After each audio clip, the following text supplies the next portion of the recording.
Hello,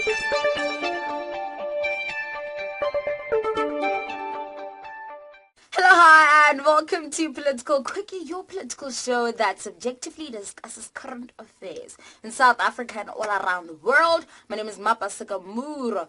So, literally, while everyone is obsessing about the state capture inquiry, there are other things happening in the country, okay? Like, for instance, how the National Assembly's Rules Committee has finally figured out a way to regulate Section 89. Now, you'll remember that Section 89 states that a president may be removed with a two-thirds majority vote on the basis that there was a serious violation of the Constitution or law, serious misconduct, or the inability to perform functions of the office. Then the president would lose benefits of the office and would never be able to hold a public office ever again. You guys will remember that the EFF and the DA, tried to use Section 102, also known as the motion of no confidence, over and over and over again, literally tirelessly, to try and remove Ubaba as president, which he survived every single time.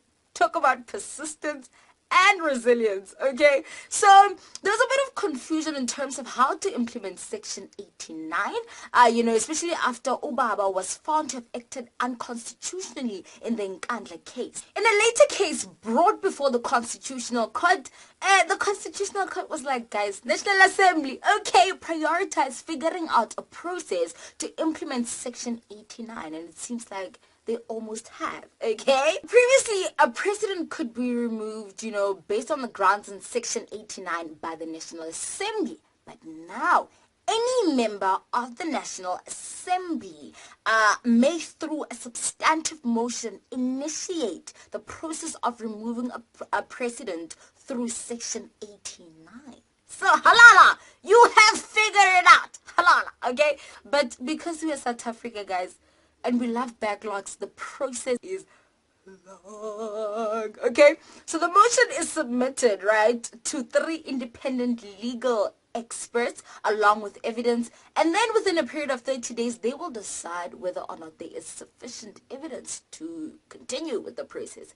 And then it will be taken back to the National Assembly, and then they will decide whether or not they want to continue with the inquiry.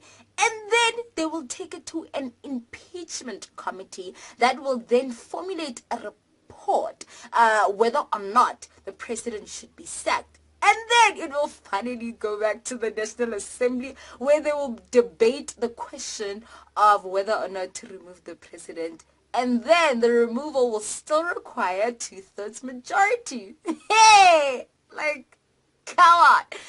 I don't understand why it is not automatic and by default that when a president violates the Constitution or law, they are just sacked. Just like that, automatically. That's the way it should be. Because we know that if it requires a 2/3 majority, the political party in power is the one that will have the final say. So why should we even bother?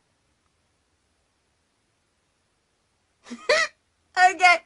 Anyways, I love you guys. You're awesome. Use your talents to serve humanity, and I will see you on Wednesday. Goodbye.